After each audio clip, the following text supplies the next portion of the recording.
안녕하세요, 구독자 여러분. 저는 이제 나이가 40대에 접어들게 된 주부입니다.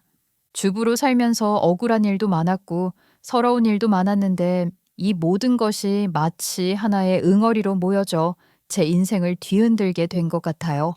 어쩌면 누군가에게는 흔한 잔소리일 수도 있었을지 모르겠지만 저는 제 인생을 전부 부정이라도 당한 것처럼 서러운 사건이었어요. 제 이야기를 듣고 여러분들도 같이 화를 내주셨으면 하는 바람에 사연을 작성하게 됐어요. 그럼 제 이야기부터 바로 시작을 해볼게요. 우리 아버지는 정말 멋진 사람이었어요. 지금 생각해도 어떻게 그 시간을 버텨냈는지 싶을 정도로요. 아버지는 아픈 엄마를 대신해서 집안을 꾸려가던 사람이었고, 엄마가 쓰러진 뒤로는 엄마 목까지 전부 짊어지고 살았던 사람이었죠.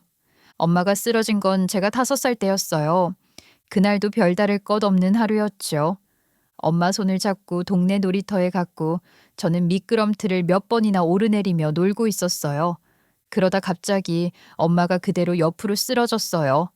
제가 놀래서 울먹이며 부르는데도 엄마는 대답을 못했고 그 순간이 아직도 생생해요. 놀이터 모래 냄새, 그날 햇빛이 너무 밝았던 것까지요. 처음엔 다들 빈혈인 줄 알았어요. 엄마는 원래 빈혈이 심했으니까요. 어지럽다고 눈앞이 핑핑 돈다고 자주 말했었고, 그래서 저는 그날도 그냥 그런 줄만 알았어요. 그런데 병원에서 나온 말은 전혀 달랐죠. 엄마 머릿속에는 주먹만 한 옥이 자라고 있었어요. 아버지는 집에 돌아와서 저를 무릎에 앉히고 제 손을 꼭 쥐게 했어요. 제가 손을 꽉 쥐자 아버지는 제 주먹을 한참 바라보더니 떨리는 목소리로 말했죠. 엄마 머릿속에 이만한 덩어리가 들어있어서 그게 엄마 뇌를 계속 누르고 있었대. 그 말을 하다 말고 아버지는 고개를 숙이고 울었어요. 저는 왜 아버지가 우는지 몰라서 같이 울었고요. 그땐 몰랐어요. 그 혹이 어떤 건지, 왜 엄마를 그렇게 아프게 하는지요. 다만 시간이 지나면서 조금씩 알게 됐죠. 우리 집이 넉넉하지 않다는 것도, 아버지가 얼마나 애를 쓰고 있는지도요. 다행히 수술은 보험으로 어찌저찌 가능했어요. 암은 아니라 항암 치료를 하진 않았지만 그렇다고 가볍게 넘길 수 있는 병도 아니었죠. 수술은 성공했다고 했지만 엄마는 이전과 같지 않았어요.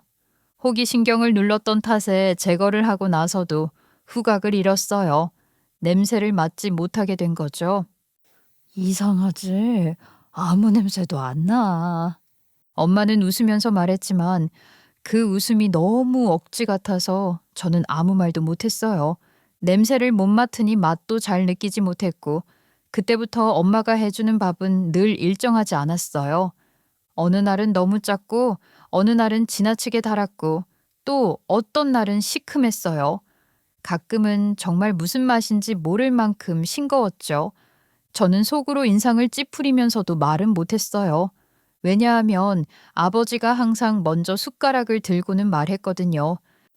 와, 오늘 반찬 진짜 맛있다. 역시 당신 음식이 제일이야. 그 말이 너무 자연스러워서 저는 그게 진짜인 줄 알았어요. 나중에야 알았죠. 아버지는 맛이 느껴져서가 아니라 엄마 마음이 상할까봐 그렇게 말했던 거라는 걸요. 아버지는 제가 성적을 못 받아와도 친구랑 심하게 싸워서 학교에서 연락이 와도 한 번도 크게 혼내지 않았어요. 그럴 수도 있지. 다음에 잘하면 돼. 늘 그렇게 말해주던 사람이었죠. 그런데 반찬 투정만큼은 절대 용납을 안 하셨어요.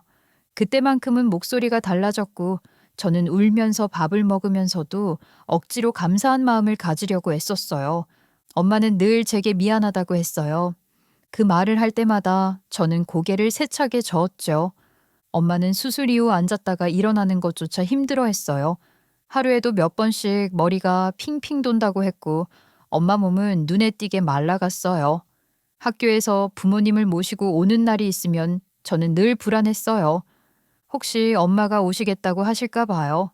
결국 대부분 아버지만 오셨고 친구들 사이에서는 제가 엄마랑 같이 안 사는 것 같다는 소문까지 돌았어요. 제가 초등학교 4학년쯤 되었을 때였어요. 엄마 머리에 또 다른 혹이 자라기 시작했어요. 이번엔 의사 선생님이 조심스럽게 암입니다 라고 말했죠.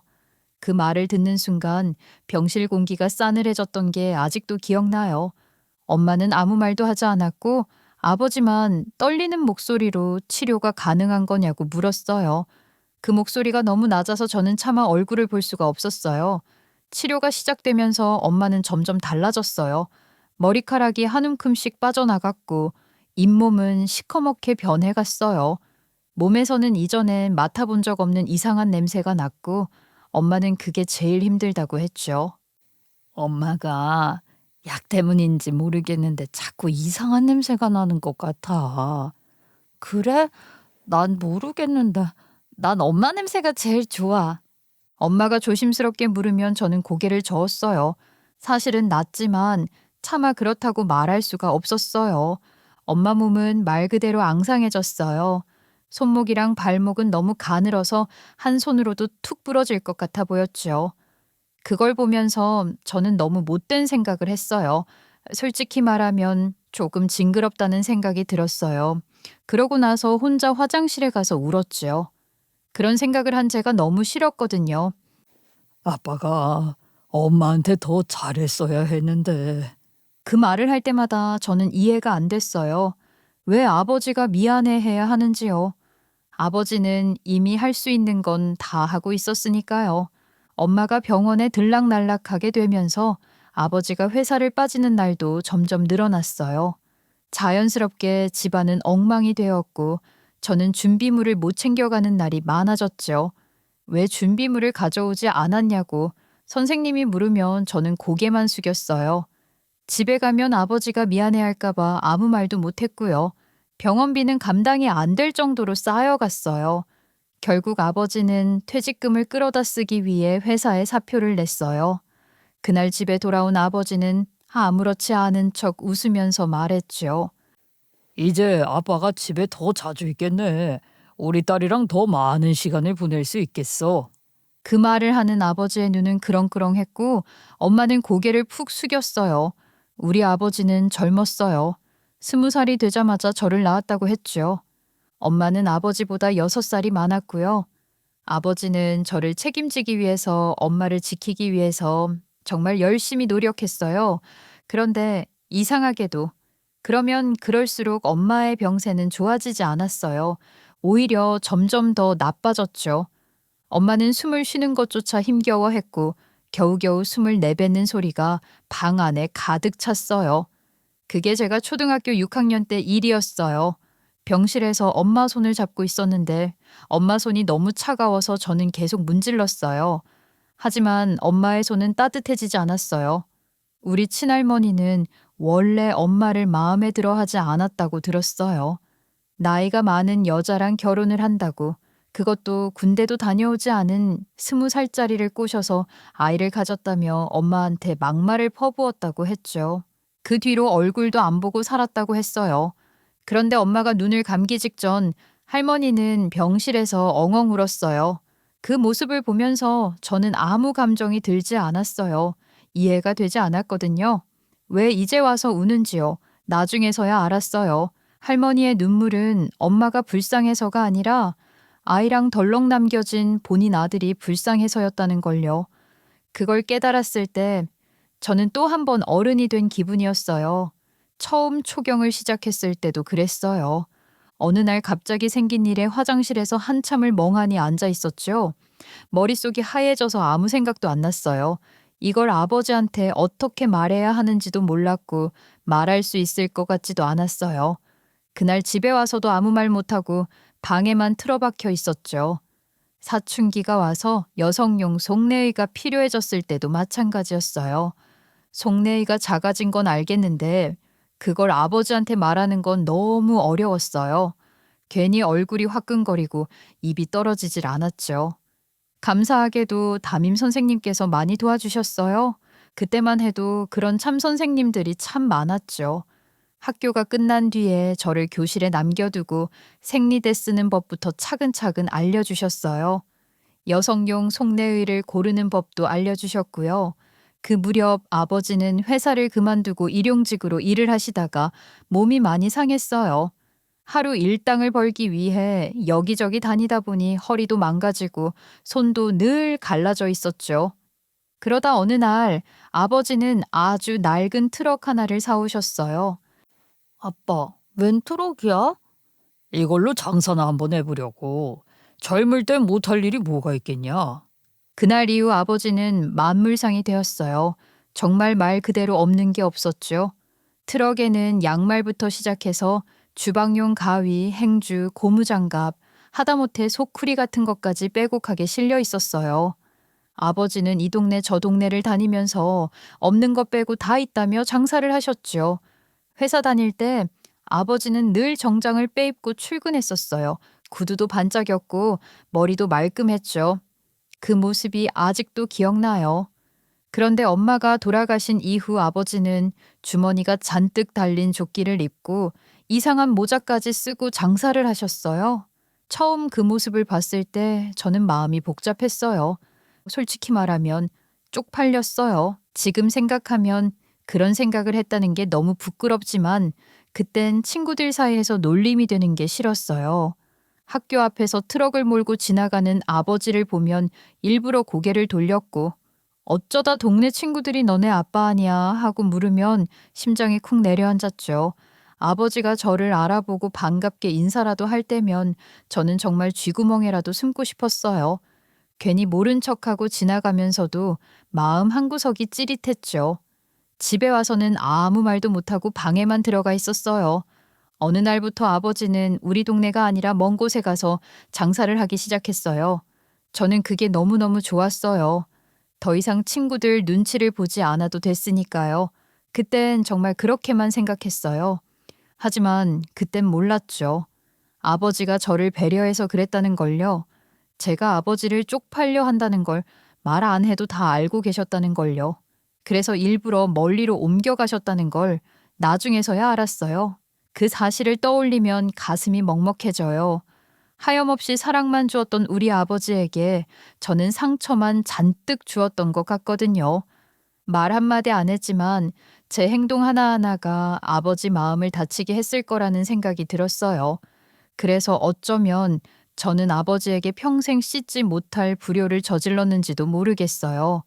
그리고 그걸 언젠가는 꼭 갚아내고 싶다는 마음으로 살아왔는지도 모르겠고요. 아버지의 트럭은 정말 낡았어요. 멀리서 봐도 오래됐다는 게 한눈에 보일 정도였죠. 군데군데 녹이 쓴 자국이 그대로 드러나 있었고 시동을 걸 때마다 탈탈탈 소리가 나서 저 트럭이 오늘도 굴러가 주는 게 신기할 정도였어요. 저는 그 소리가 들릴 때마다 괜히 마음이 조마조마했죠. 그런데도 아버지는 늘 그 트럭을 보물 1호라고 하셨어요. 이 녀석 덕분에 우리가 먹고 사는 거야. 아버지는 트럭을 쓰다듬듯 두드리면서 그렇게 말하셨죠. 저는 그 말이 이해가 안 됐어요. 저렇게 낡고 언제 고장 나도 이상하지 않은 트럭이 무슨 보물일까 싶었거든요. 아버지는 3,000원짜리 주방 가위를 하나 팔면서도 늘 이거 팔아서 우리 따로 사줘야지, 등록금 모아야지 하셨어요. 얼마나 고생을 했는지 아버지의 손은 딱딱했는데 제가 빤히 바라보면 굳은 살이 배긴 손을 괜히 주머니에 숨기셨어요. 그 손이 부끄러운 게 아니라 저한테 들키기 싫으셨던 것 같아요. 그 마음을 저는 고등학생이 되어서야 조금씩 알게 됐지요.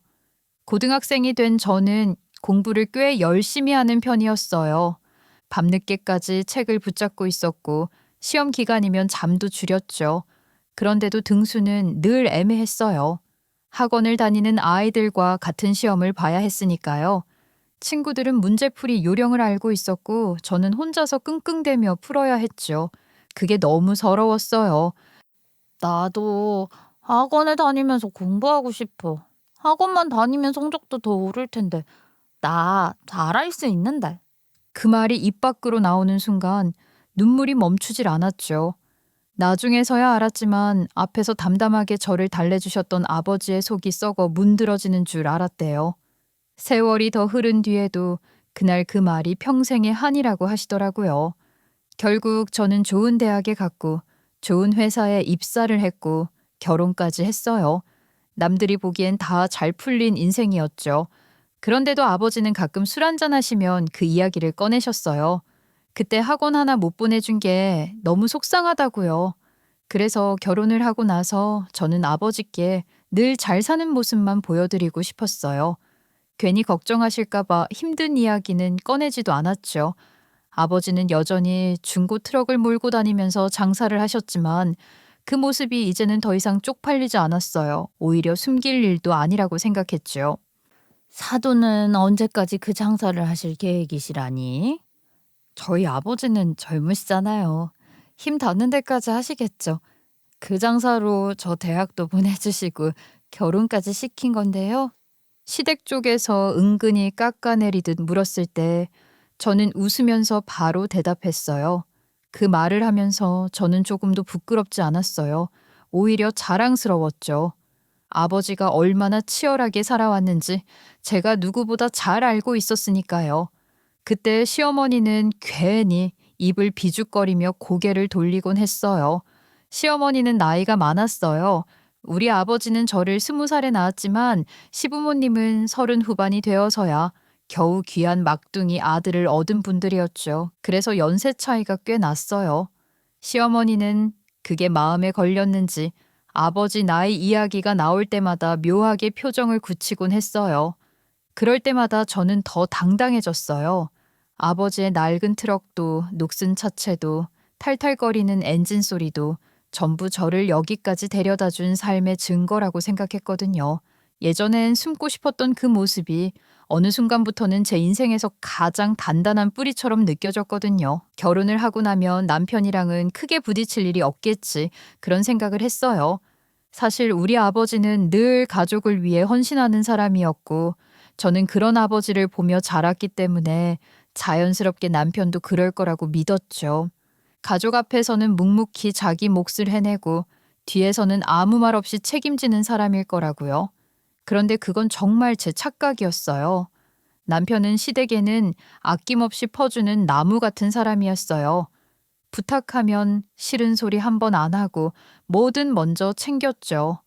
그런데 이상하게 우리 아버지 앞에서는 태도가 달라졌어요. 대놓고 무시하는 건 아니었지만 은근히 아래로 보는 그 느낌이 있었죠. 말투 하나, 눈길 하나에서 다 느껴졌어요. 그게 얼마나 꼴받았는지 몰라요. 결혼하고 얼마 지나지 않아서 시어머니의 칠순잔치가 있었어요. 늦둥이 아들이었으니 당연히 크게 챙겨야 한다고들 했죠. 다른 아이도 아니고 내 칠순이다 칠순. 성대하진 못해도 알차게는 챙겨야지. 시어머니는 입버릇처럼 그렇게 말했어요. 그래서 다들 바쁘게 준비를 했고 우리 아버지도 그날을 위해 일부러 시간을 빼셨어요. 그날 아버지는 트럭을 끌고 오셨어요. 그 낡은 트럭이었죠. 우리 아버지의 삶이 고스란히 담긴 그 보물 같은 트럭이요. 저는 아버지가 그 트럭을 몰고 행사장에 들어오는 걸 보면서 괜히 가슴이 뭉클해졌어요. 그런데 그 순간 시어머니가 툭 던지듯 한마디를 했어요. 에구 머니나 사돈이 지금 그 거물상 트럭 끌고 온 게야? 아마 일을 하시다가 시간 맞춰서 바로 오신 것 같아요. 저런 꼴이라면 안 와도 되는 건데 격식 있는 자리에 격식 없는 꼴로 왔네. 순간 귀를 의심했어요. 누가 보면 칠순잔치를 엄청 고급스럽게 치르는 줄 알겠더라고요. 솔직히 말해서 그 자리도 그냥 동네 식당이었고 특별할 것 하나 없는 평범한 잔치였거든요. 그런데도 시어머니는 마치 대단한 자리에 누가 실례라도 한 것처럼 굴었어요. 시어머니는 원래 그런 사람이었어요. 본인 분수를 잘 모르는 사람이었고 주제 파악도 잘 못했죠. 남이 잘 되는 꼴을 보면 무조건 배 아파했고 본인 말고는 아무도 잘 되면 안 된다는 마음을 가진 사람이었어요. 그런데 그 대상이 사돈인 우리 아버지까지 될 줄은 몰랐어요. 시어머니는 아버지를 힐끗 보더니 일부러 저 들으라는 식으로 말을 하시더라고요.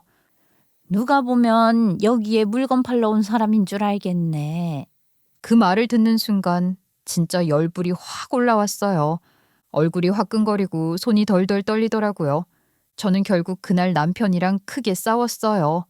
아무리 시어머니가 옛날 사람이고 말을 가려할 줄 모르는 노인네라도 그렇지 어떻게 며느리 앞에서 사돈의 흉을 볼 수 있겠어요? 그건 저를 욕하는 게 아니라 제 가족을 싸잡아서 깔보는 거잖아요. 어머님은 어떻게 그런 말을 아무 생각 없이 할 수 있어? 아니, 뭐 우리 엄마가 틀린 말 한 것도 아니고 왜 그렇게 예민해? 틀린 말 한 게 아니라고?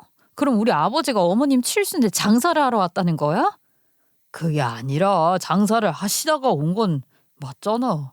제가 이를 악물고 말하자 남편은 당황한 얼굴로 말도 안 되는 변명을 해대는데 내가 믿을 사람은 하나도 없구나 그런 생각이 들더라고요. 우리 아버지의 트럭은 저와 아버지에겐 보물이나 다름없었어요. 아버지 인생의 노고가 전부 쌓여 있는 트럭이었죠.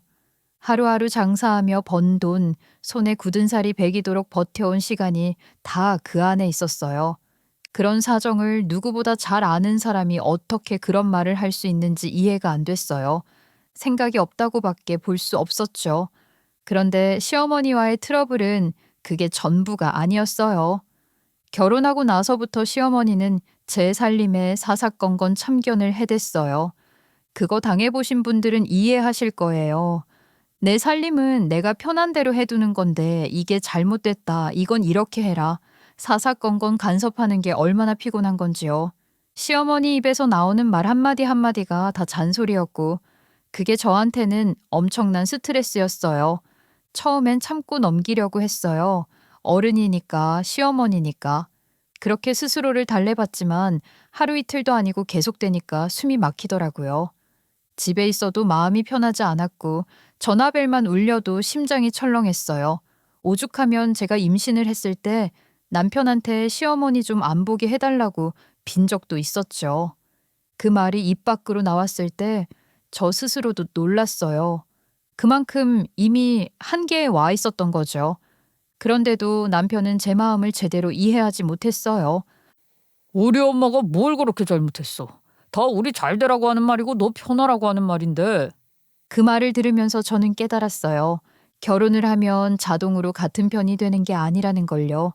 아버지처럼 묵묵히 가족을 지켜주는 사람은 그냥 저절로 되는 게 아니라는 것도요. 저희 부부가 신혼 초에는 어쩔 수 없이 월세살이를 했어요. 그때는 그냥 둘이 살 수만 있으면 됐지 집이 크고 좋고 그런 건 크게 중요하지 않았거든요. 그렇게 1년쯤 지나서 대출을 조금 끼고 전셋집을 얻게 됐어요. 그날 이삿짐을 풀면서 저는 정말 기뻤어요. 그래도 이제 월세는 아니다. 그 생각 하나만으로도 숨통이 트이더라고요. 그런데 전셋집에 들어오자마자 시어머니의 입이 열리기 시작했어요. 세상에 벽지가 왜 이렇게 촌스러워? 집 구조가 이게 뭐니? 하나하나 다 트집이었죠. 저는 속으로 여기가 우리 집도 아닌데 전세인데라는 말이 목까지 차올랐어요. 우리는 애초에 이 집에 오래 살 생각이 없었어요. 돈을 조금 더 모아서 작은 집 하나 사는 게 목표였고 길어야 2, 3년 전세살이를 하자는 계획이었죠. 잠깐 거쳐가는 집에 큰돈 들여 인테리어를 할 생각은 없었어요. 어머님, 여기 오래 살 집은 아니에요. 대충 살다가 진짜로 집 사면 그때 꾸미면 되죠. 그래도 센스라는 게 있지. 그렇게 2, 3년만 전세살이를 하자고 했던 계획은 현실 앞에서 보기 좋게 무너졌어요. 대출이라는 게 생각처럼 쉽지 않았고 그 사이 아이까지 태어났거든요. 결국 고년이 지나서야 다시 대출을 받아 집을 살 수 있었어요. 아이가 생기다 보니 방이 하나 더 필요했어요. 그래서 방 3개짜리 집을 매매하게 됐죠. 계약서에 도장을 찍던 날 저는 정말 기뻤어요. 이제 진짜 우리 집이구나 그 생각이 머릿속을 꽉 채웠어요. 내 집이 생겼으니까 인테리어를 하고 싶은 마음이 드는 게 당연하잖아요. 하지만 현실은 냉정했어요. 인테리어 비용이 생각보다 훨씬 컸거든요. 결국 우리는 거의 셀프 인테리어를 하게 됐어요. 벽지 고르고 조명 바꾸고 가구 배치까지 전부 우리가 직접 했죠. 힘들었지만 그래도 하나하나 손을 대는 게 뿌듯했어요. 그런데 시어머니가 집에 오자마자 또 다시 속을 박박 긁기 시작하는 겁니다. 이거 뭐 얼마나 한다고 직접 건드려서 집을 개판으로 만드냐? 전문가 손길이라는 게 다른 법인데 집이 좀 구리다. 어머님, 이런 거 조금 손보는데 몇 천만 원이에요. 저희 예산으론 턱없이 부족했어요. 모이딩이 없으니까 공사를 하다만 집 같구만. 요즘은 무몰딩이 더 유행이라고 하던데요. 이 사진 봐봐라. 이렇게 체리색으로다가 몰딩 넣으니까 포인트도 되고 예쁘지 않니? 어디서 30년은 된 것 같은 주택 내부 인테리어를 들고 와서 예스럽고 예쁘지 않냐고 물어보는데 기가 막히더라고요. 본인 집이나 그렇게 꾸미고 살면 제가 말을 안 합니다. 시댁은 오히려 단순하고 심플했거든요. 게다가 예쁘지 않냐고 대답을 강요하는데 저희 집은 벽지며 천장이며 전부 흰색인데 체리색 몰딩이라니요. 아무리 봐도 어울릴 것 같지 않았어요. 그래서 최대한 부드럽게 말했죠. 어머님, 저희 집 죄다 흰색인데 체리색 몰딩하면 너무 튀죠. 내 안목을 못 믿겠다는 거야? 볼 줄도 모르는 애가 아는 척은 포인트가 되는 거라고, 포인트. 그 말이 얼마나 사람을 지치게 하는지 아세요? 소리를 지르는 것도 아니고 그렇다고 웃으면서 넘길 수도 없는 말들이었어요. 솔직히 말하면 그 스트레스 때문에 진짜 체리색 몰딩을 붙일 뻔했어요. 그냥 시어머니 말대로 붙여버릴까 그 생각이 들 정도로 몰렸거든요. 그만큼 제 멘탈이 이미 많이 갈려 있었던 거죠. 그게 끝이 아니었어요. 시어머니는 어디서 중고 매장을 알게 됐는지 이상한 장식장 같은 걸 자꾸 들고 왔어요. 어머님, 이 장식장은 뭐예요? 어머님 집에 있던 거 들고 오신 거예요? 오다가 여기 재활용품 버리는 곳에 있길래 가져왔다. 딱 봐도 쓸만하지 않니? 이런 거야말로 신받다 이거지. 이런 거 좋아서 쓰는 게 진짜 살림이야. 기가 막히죠? 그 장식장은 우리 집이랑 전혀 어울리지도 않았고 솔직히 말하면 너무 촌스러웠어요. 제가 웃으면서 그렇게 마음에 들면 어머님 집에 가져가라 했더니만 그건 또 싫다네요. 이게 무슨 신보냐고요.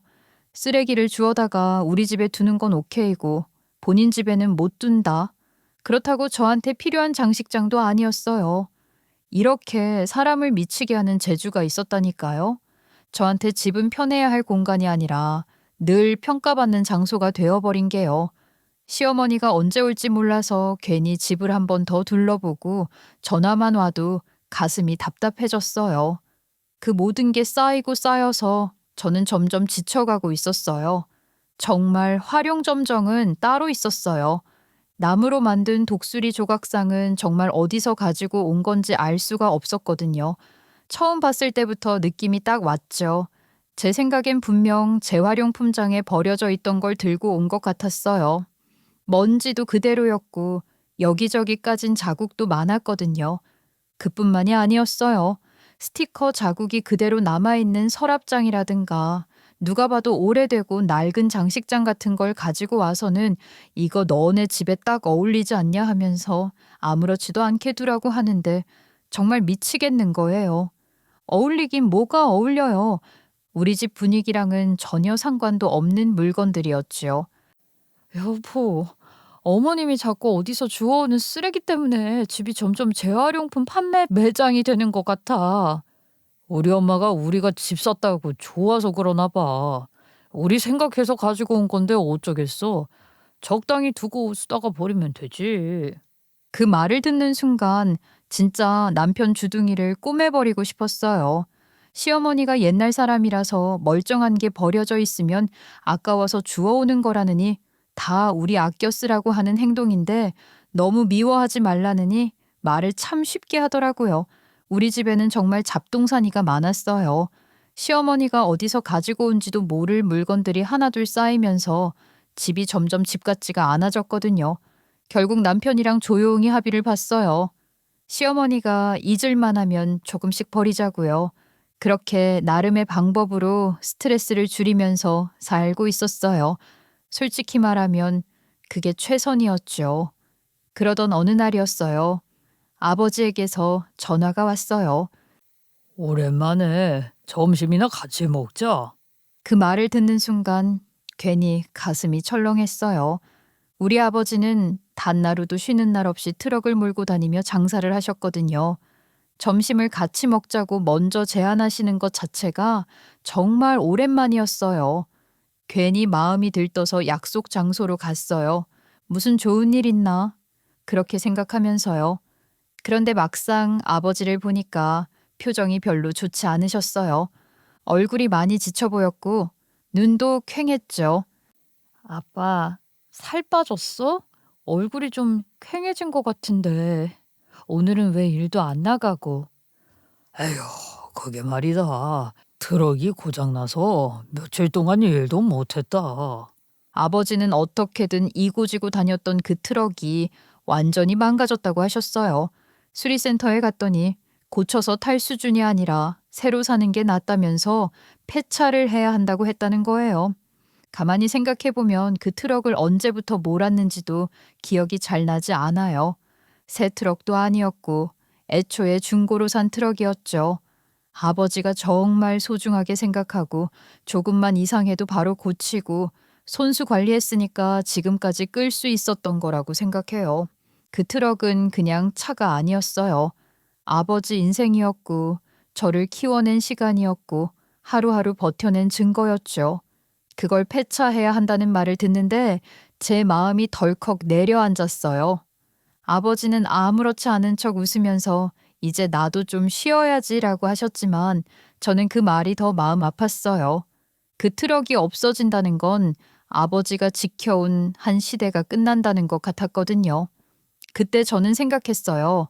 아버지가 그렇게 소중하게 아끼던 트럭처럼 아버지의 삶도 누군가는 제대로 알아봐 줘야 하는 거 아닐까 하고요. 그리고 그걸 해줄 사람은 아마도 저뿐일 거라는 생각도 같이 들었어요. 아버지는 그날 이후로 눈에 띄게 침울해지셨어요. 겉으로는 아무렇지 않은 척 웃으셨지만 웃음이 예전 같지 않았죠. 말수가 줄었고 괜히 창밖만 오래 바라보는 날이 많아졌어요. 저는 그게 더 마음에 걸렸어요. 아빠, 이제까지 고생 많이 했잖아. 좀 쉬셔도 돼. 그치, 고생 많이 했지. 그 트럭도 나도. 근데 나는 말이다. 전국을 돌아다니면서 그 낡은 트럭을 끌고 장사를 하는 게 참 좋았어.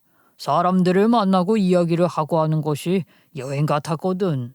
그 말을 듣는데 아버지가 기쁨을 통째로 빼앗긴 사람처럼 느껴졌어요. 단순히 트럭이 고장 나서가 아니라 아버지 삶의 리듬이 끊겨버린 느낌이었죠. 저는 괜히 더 마음이 급해졌어요. 결국 저는 통장을 슬그머니 들여다보게 됐어요. 내가 가진 돈이 얼마더라 아버지 트럭 하나 사드릴 수 있을까? 이런 생각을 하면서요. 정확히 세어보니까 남편 모르게 모아둔 돈이 3천만 원 정도 있었어요. 새 차는 무리겠지만 중고로는 충분히 한 대 사드릴 수 있을 것 같았죠. 그 돈은 하루아침에 모은 게 아니었어요. 부업 조금씩 한 거, 알바 뛰었던 거, 직장 퇴직금에서 일부 떼어둔 거, 그렇게 티 안 나게 모아둔 돈이었죠. 제 마음대로 써도 되는 돈이라고 생각했지만 막상 쓰려고 하니까 남편 눈치가 보이긴 했어요. 한참 통장을 보고 있는데 뒤에서 남편 목소리가 들렸어요. 그건 뭔 통장이야? 처음 보는 통장인데. 저는 순간 심장이 철렁해서 통장을 후다닥 숨겼지만 이미 늦었어요. 숨기는 모양새가 수상했는지 남편이 끈질기게 뭐냐고 물어보면서 통장을 낚아채 갔거든요. 3천만 원이라는 숫자를 보면서 이게 다 뭐냐고 궁금해하길래 저는 최대한 조심스럽게 말했어요. 비상금으로 모아둔 돈인데 아빠 트럭 고장났다 했잖아. 중고로 하나 사드릴까 해서. 괜히 눈치 보면서요. 남편은 잠깐 통장을 보더니 시큰둥하게 그러냐고 물어보고는 통장을 돌려주더라고요. 저는 그걸 허락으로 받아들였어요. 말리지만 않으면 괜찮다는 뜻으로요. 그래서 바로 중고차 매장을 돌기 시작했어요. 트럭 상태 보고 연식 보고 주행거리도 따져보고요. 그러다 괜찮은 게 하나 있어서 이거다 싶었죠. 며칠을 고민하다가 결국 처음 봤던 트럭이 눈에 밟혀서 중고차 매장에 다시 찾아갔죠. 현금으로 산다고 해서 특별히 싸지는 건 아니었지만 그래도 현금으로 하겠다고 했어요. 그런데 계약 직전에 통장 잔액을 다시 확인하는데 이상한 거예요. 잔액이 부족했어요. 분명히 3천만 원이 있어야 하는데 공이 하나 빠진 300만 원만 있는 게 아니겠어요? 의심이 가는 건 남편밖에 없었죠. 저는 바로 전화를 걸었어요. 여보, 내 그 비상금 통장 말이야. 아버지 트럭 사드리려고 했던 돈, 그게 왜 잔고가 없지? 아, 그거 우리 엄마 집수리해야 돼서 인테리어가 더 급해서 거기다 썼어. 뭐라고? 당신 지금 뭐라고 그랬어? 우리 엄마 집수리하는데 썼다고.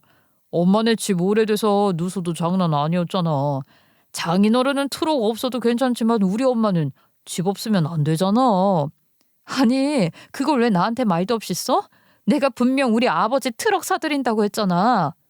잔금 결제하고 나니까 300만 원 정도 남던데? 그거면 연식 좀 오래되고 주행거리 좀 넘치는 트럭 한 대는 살 수 있지 않아? 중고로 살 거라며. 그 말을 듣는데 숨이 턱 막혔어요. 그리고 저는 깨달았어요. 이 사람은 끝내 우리 아버지를 존중하지 않을 거라는 걸요. 제가 지키고 싶었던 건 돈이 아니라 아버지의 삶과 자존심이었다는 것도요. 당연히 제 눈깔은 뒤집힐 수밖에 없었어요. 물론요. 그 돈을 남편 몰래 모아둔 게 문제라면 인정해요. 부부 사이에서 돈 문제는 투명해야 한다는 거 저도 알아요.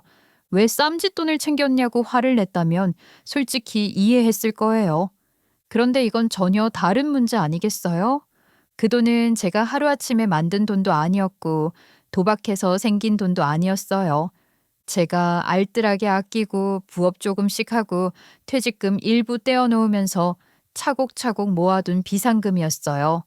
남편도 저 몰래 비상금이 있을 수도 있죠. 그게 뭐 대역죄인가요? 게다가 저는 분명히 말했어요. 우리 아버지의 트럭이 고장이 났고 중고로 하나 사드릴까 생각 중이라고요. 우리 아버지 인생에서 트럭이라는 게 어떤 존재인지 잘 아는 사람이 누구보다 잘 알아야 할 남편이라는 놈이 그런데 그걸 홀라당 시댁 인테리어 하는데 썼다고요? 물론 시댁집이 오래된 집인 건 맞아요. 하지만 남편 말처럼 누수가 심하다거나 곰팡이가 슬어서 당장 위험한 집도 아니었어요. 그건 제가 누구보다 잘 알아요. 얼마 전에 시모가 불러서 대청소를 했거든요. 바닥 닦고 벽 닦고 화장실까지 다 해봤는데 내부는 멀쩡했어요. 오래전에 지은 집일 뿐이지 어디 하나 크게 하자 있는 집은 아니었어요. 그러니까 그 인테리어라는 게 뭐겠어요. 결국 제가 3천만 원이나 모아둔 게 고가웠고 말도 없이 우리 아버지 트럭 바꿔주려 했던 게 안 입고 와서 빼다 쓴 거잖아요. 그 이상도 그 이하도 아니었어요. 퇴근하고 돌아온 남편이랑 난리법석 개같이 싸운 건 당연한 일이었죠. 나는 도통 이해가 안 간다. 내가 그 돈을 어디다 쓸 건지 이미 다 말을 했는데 당신이 미치지 않고서야 그 돈을 홀라당? 뭐 어쩌라고. 이미 공사 계약했고 돈도 내서 못 물러. 철거도 내일 당장 들어가기로 했고 우리 부모님 집 공사하는 동안 제주도 한 달 살이도 가기로 했어. 뭐라고? 우리는 돈 아까워서 3박 4일 제주도 여행도 못 가는데 한 달 살이? 그럼 집 다 부수고 공사를 하는데 어디가 있어. 우리 집으로 모시자 하면 당신이 경기 일으킬 거잖아. 내 돈 멋대로 써놓고 큰 소리 정말 잘 친다. 당신 이런 인간이었어? 그러는 당신은 잘했어?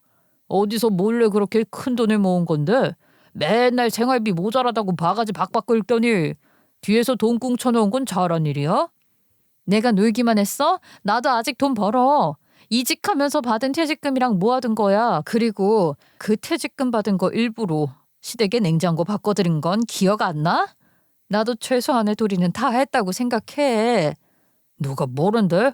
아무튼 이미 결제했으니까 나는 더 이상 할 수 있는 거 없어. 내 돈 내놔. 당신 비상금 탈탈 털어서 우리 아버지 트럭 사주라고. 내가 비상금이 어딨어. 난 적어도 당신처럼 뒤에서 숨어서 돈 모으는 성격이 아니라고. 남편은 배째라는 식으로 말을 했고 더 이상 남편을 탈탈 털어봐야 나올 게 없다는 것을 알았죠. 결국 저는 다음 날 바로 시댁으로 갔어요. 제주도 한 달 살이를 가게 되면 더 이상 마주칠 수 없으니 오늘이 날이라고 생각했죠. 가만히 앉아서 당하고만 있을 수는 없었거든요. 시어머니 얼굴 보자마자 말했어요. 어머님, 제 돈 내놓으세요. 웃긴다 진짜. 그 돈이 왜 네 돈이야? 우리 아들 돈 아니냐? 제가 모아둔 돈이니까 제 돈이죠. 우리 아버지 트럭 바꿔줄 돈이었다고요. 아이고야, 그럼 우리 아들은 뭐 너네 먹여 살리느라 돈도 못 모았다는데 네가 모은 돈이 결국 우리 아들 돈이나 다름없는 거 아니냐? 그 말을 듣는 순간 정말로 숨이 턱 막혔어요. 이 집은요. 처음부터 끝까지 제 돈도 제 노력도 전부 아들 돈으로만 계산되는 집이었구나. 그 사실이 그날 아주 선명하게 드러났어요. 이미 시댁은 공사를 시작한다면서 벽지며 문짝이며 전부 다 뜯어놓은 상태였어요. 이제 와서 어쩌겠냐는 식으로 나오는 그 파렴치한 인간들 때문에 저는 결국 그 자리에서 울어버렸어요. 진짜 어린애처럼 엉엉 울었죠. 창피할 것도 없었어요. 너무 억울했고 너무 서러웠거든요. 그 돈은 우리 아버지 트럭을 바꿔드리려고 모은 돈이었잖아요. 평생을 쉬지 않고 일만 하신 우리 아버지한테, 그동안 고생만 한 아버지한테 트럭 하나 제대로 바꿔드리는 게 그렇게 큰 욕심이었나 싶어서 더 속이 상했어요. 그거 하나 해드릴 수 없는 제 처지가 너무 서러워서 눈물이 멈추질 않았어요. 이렇게는 안 되겠다. 그 생각이 머릿속을 꽉 채웠어요. 그냥 넘어가면 평생 두고두고 후회할 것 같았거든요. 그래서 저는 변호사 친구를 찾아갔어요. 고등학교 때 전교 1등을 하던 친구였는데 그때 저는 학원을 다니지 못하면서 혼자 악착같이 공부하던 애였어요. 그걸 보고 이 친구가 학원에서 받은 기출문제 집을 몰래 저한테도 나눠주던 진짜 착한 친구였죠. 이 친구가 법대를 갔고 변호사가 됐다는 게 문득 떠올라서 몇 년 만에 연락을 했어요. 솔직히 염치 없다는 생각도 들었어요.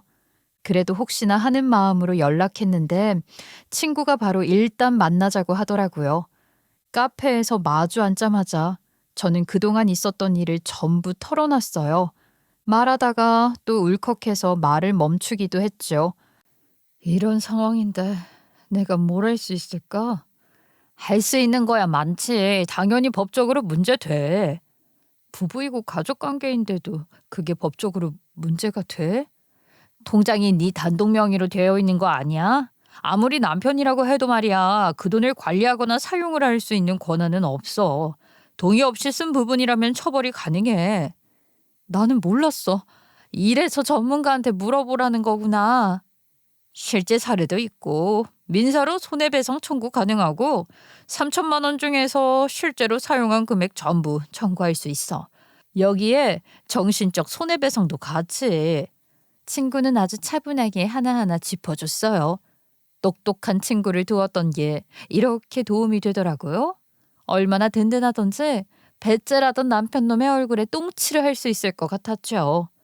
그리고 시댁이 직접적으로 이익을 본 경우잖아. 연대 책임 주장도 가능해. 그 말을 듣는데 진짜 정신이 번쩍 들었어요. 그동안 제가 너무 당하고만 살았구나 싶더라고요. 친구는 너무나도 든든했고 저에게는 동아줄 같았어요. 나 바로 소송할게. 이거 그냥 절대로 넘어갈 수 없어. 근데 말이야, 소송을 거는 상대가 아무래도 시댁이잖아. 이후 상황도 생각을 해보긴 해야 할 텐데. 너 이혼 전문 변호사랬지? 그럼 너 선임해서 이혼 소송까지 한 번에 가야겠다. 그렇지. 이혼이 답이긴 하지. 그럼 이제는 친구 아니고 의뢰인으로 모시겠습니다. 그 순간 저는 이상하게 마음이 좀 놓였어요. 아, 이제 혼자가 아니구나. 누군가는 내 편이 되어줄 수 있구나. 그 생각 하나만으로도 숨을 쉴 수 있을 것 같았어요. 하지만 제 마음은 거기서 멈추지 않았어요. 이걸로 끝낼 생각은 없었거든요. 복수는 아직 시작도 안 했다고 생각했어요. 그래서 저는 바로 시댁 인테리어를 맡았다는 업체를 찾아갔어요. 솔직히 말해서 그 사람들한테도 할 말이 있었거든요. 제가 상황 설명 좀 드릴게요. 이 공사비 제 동의 없이 제 돈으로 결제된 겁니다. 저는 최대한 차분하게 하지만 분명하게 제 상황을 설명했어요. 억울한 피해자라는 걸 숨기지 않았고 도움을 요청했죠. 그때 저는 확실히 마음을 먹었어요. 이번에는 절대 그냥 넘어가지 않겠다고요. 돈 때문만이 아니라 우리 아버지 때문이었고 그동안 무시당해온 제 인생 때문이었어요. 그리고 이제부터는 제가 당하는 사람이 아니라 움직이는 사람이 되기로 했어요. 인테리어 업자분들께도 정말 감사한 것이 돈을 이미 받았으니까 귀찮은 문제에서 벗어나려고 무시를 할 수도 있다고 생각을 했는데 인테리어 업체 사장님이 또 시집살이란 시집살이는 다 당하고 이혼을 한 분이시더라고요. 제 마음 100% 이해가 간다면서 저를 도와주시겠다는 겁니다. 그리고 한 달이 지난 뒤 시댁 인테리어 공사가 마침내 완성된 날이었어요. 마침 시부모님도 팔자 좋게 제주도에서 한 달 살이를 마치고 돌아오셨죠. 공항에서 바로 집으로 오신다 하더라고요.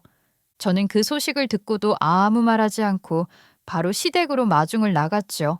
웬일이냐고 묻던 시부모님이 현관문을 여는 순간 진짜 말 그대로 경악에 휩싸였어요. 아니 집골이 이게 뭐냐? 고함부터 터져 나오더니 집 안으로 들어오자마자 개같이 날뛰기 시작하더라고요. 저는 그 소리를 전화기 너머로 듣고 있었는데 솔직히 말하면 웃음이 나왔어요. 일단 공사는 시부모님이 고른 대로 진행되지 않았어요. 웃긴 게 뭔지 아세요? 그동안 저한테는 체리색 몰딩이니 나무문이니 하면서 그렇게 난리를 쳐놓고 정작 자기네 집 인테리어는 아주 심플하게 요즘 유행하는 스타일로 싹 골라놨더라고요. 무몰딩에 깔끔한 색감, 군더더기 없는 구조, 아주 세련되게요. 그걸 보는 순간 저는 확신했어요. 아, 이 사람들 그동안 나한테는 그냥 심술을 부리고 싶었던 거구나. 집에 어울리지도 않는 인테리어를 하라고 우기고 잡동사니를 들여놓으라고 강요했던 게 전부 일부러였다는 걸요. 공사업체를 찾아갔을 때 내 돈이니까 내가 다시 인테리어를 고르겠다고 말을 했고 업체 사장님은 본인이 복수라도 한다는 듯이 신이 나서 정말 싸구려에 남들이 기피하는 자재들을 추천해 주었어요. 체리색 몰딩에 아주 옛날 스타일의 고동색 나무문을 골랐어요. 보통은 몰딩이랑 문색을 맞추잖아요. 저는 일부러 아주 따로 놀게 골랐어요. 보고만 있어도 답답해지게요. 거실에는 황토가 들어간 벽지를 발랐어요. 방에는 장미꽃이 난무하는 벽지를 발라뒀죠. 눈만 마주쳐도 현기증 날 만큼요. 그게 끝이 아니었어요. 시부모님이 제주도에서 한 달 살이 하면서 신나게 놀고 있는 동안 저는 우리 집에 있던 시모가 가져왔던 쓰레기 같은 중고 장식장부터 시작했어요. 제가 당했던 그대로 재현해주고 싶었거든요. 중고 매장도 직접 다녔어요. 누가 봐도 촌스럽고 상태 애매한 TV장, 서랍장 같은 것들을 일부러 골라서 시댁집 안에 채워 넣었죠. 그 꼴을 본 남편도 시부모님도 집 안에 들어오자마자 입을 떡 벌렸어요. 이 다 떨어져가는 장식장부터 왜 내가 고른 대로 인테리어가 하나도 안 된 거냐? 어머님이 평소에 원하시던 취향이지 않아요? 어머님이 저희 집 오실 때마다 하셨던 말들 그대로 재현을 해놨는데요.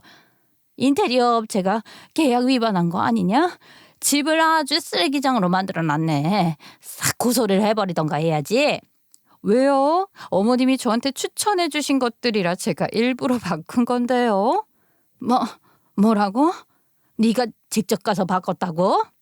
네, 제 돈 써서 한 인테리어인데 당연히 제가 골라야 하는 거 아니에요? 그 순간 집안 공기가 얼어붙었어요.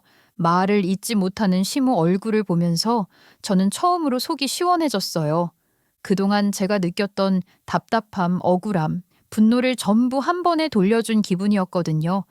누가 요즘 이런 집에서 사냐면서 돈을 쏟아붓고 쓰레기를 만들어 놨다고 시모가 악을 쓰듯 말하더라고요. 그 말을 듣는 순간 제 안에서 뭔가 탁 끊어졌어요. 더 이상 참을 이유가 없겠다는 생각이 들었죠. 여기 있는 장식장들요.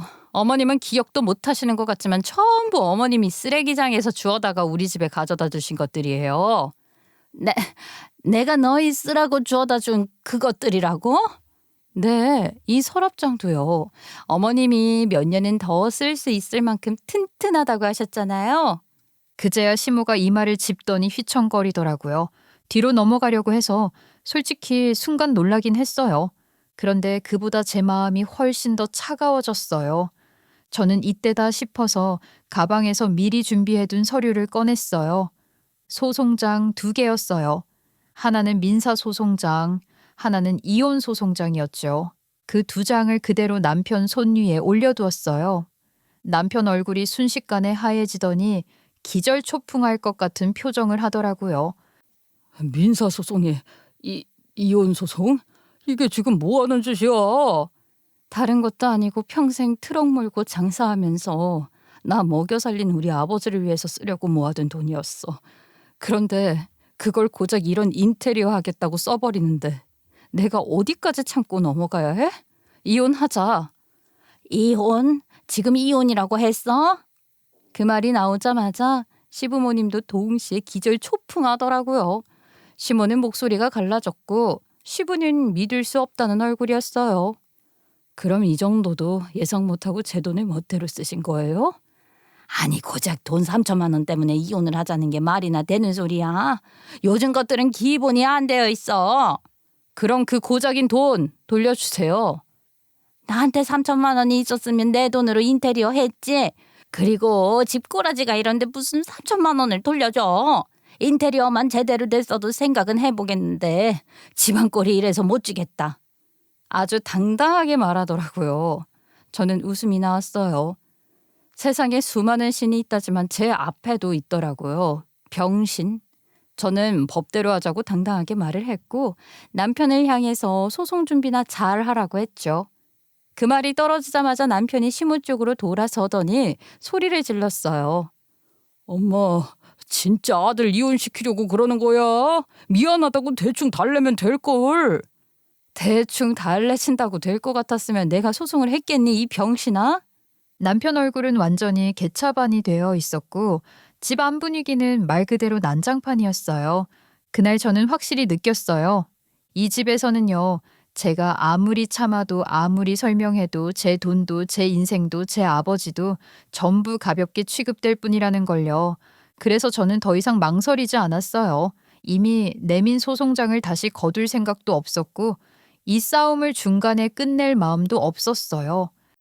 남편이 시모한테 미쳤어? 라고 말하자마자 이번엔 시아버지가 벌떡 일어나더니 너 지금 엄마한테 무슨 소리를 하는 거야? 하면서 소리를 지르기 시작했어요. 그야말로 집안이 개판이었어요. 말 그대로 개판이요. 서로 고성오가고 누가 무슨 말을 하는지도 모를 정도였죠. 저는 그 와중에 시어머니를 똑바로 보고 말했어요. 이거요. 시댁을 상대로 연대 책임도 물 수 있다고 우리 쪽 변호사가 그러더라고요. 너 농담이 아니라 정말 변호사까지 선임해서 고소를 했다는 거야? 그럼요. 제가 여태까지 한 말이 전부 장난인 줄 아셨어요? 저는 누구보다 진심이었어요. 그제서야 상황 파악이 된 건지 남편 놈 얼굴이 확 바뀌더라고요. 아, 이거 진짜 돈도 물어줘야 하고 이혼도 당하겠구나 싶었던 거겠죠. 갑자기 태도를 바꿔서 아니, 왜 이렇게 이성적이지 못하게 생각을 하고 그래? 이러는 거예요. 그 말 듣는데 정말 허탈했어요. 이 인간 여태 그랬던 것처럼 대충 사탕 쥐어주고 달래주면 끝이겠구나 싶었던 거겠죠?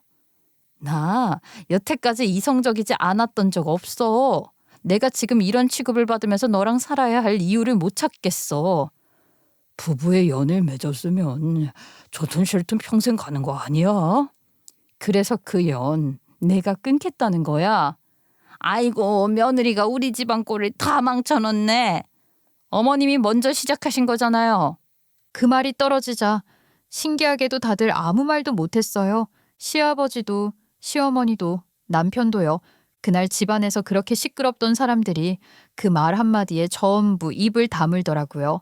결국 저는 소송을 통해 이혼했어요. 판결은 명확했죠.